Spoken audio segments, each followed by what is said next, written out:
Stage પર બજાવતા હોય તો આપણે તાળીઓ પાડી જોઈએ।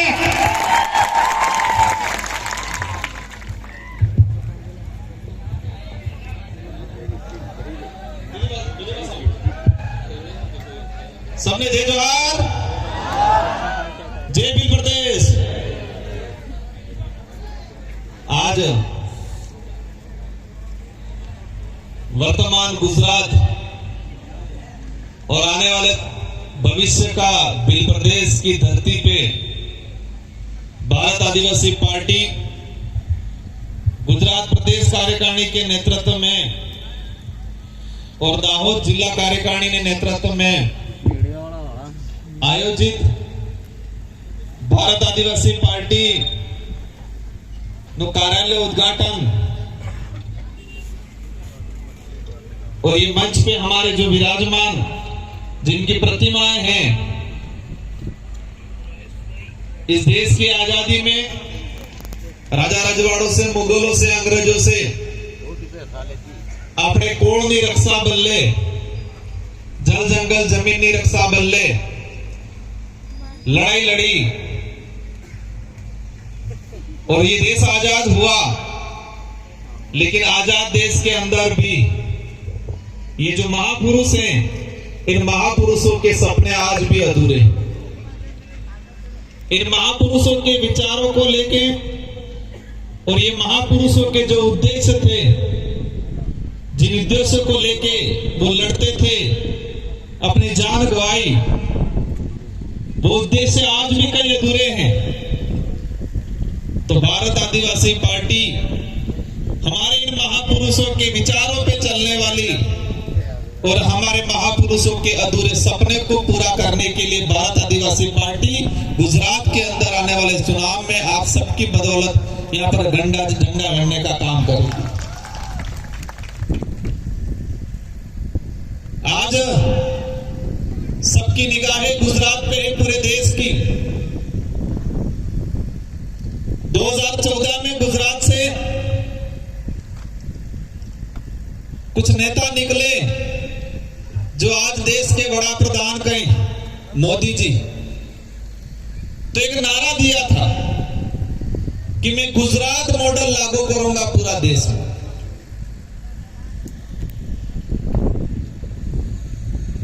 देश की जनता को जुमले फेंक फेंक के, बड़ी बड़ी बातें करके देश को भी लगा सोशल मीडिया के माध्यम से, प्रिंट मीडिया हो, इलेक्ट्रॉनिक मीडिया हो,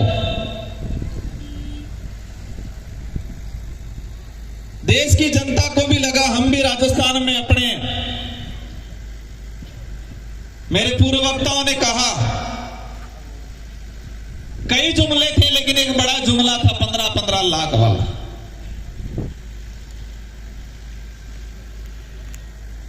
आज पूरे देश के अंदर देश की जनता और विशेषकर आदिवासी समुदाय, दलित, पिछड़ा, शोषित, जो गरीब वर्ग है, आज अपने कई परिवार ऐसे हैं जो 2 वक्त की रोटी के लिए तरसते हैं और कहते हैं कि दुनिया में डंका बजेगा। भारत देश के नागरिक हैं हम, हमें गर्व है हमारे देश पे, क्योंकि इस देश को आजाद कराने में हमारे पुरखों ने जान पसीना, खून पसीना बहाया, अपनी जान गंवाई। लेकिन आज देश को जिस तरह से खोखला किया जा रहा है, देश की स्थिति धरातल पे कुछ और है और मीडिया और सोशल मीडिया पे अलग दिखाई जाती है।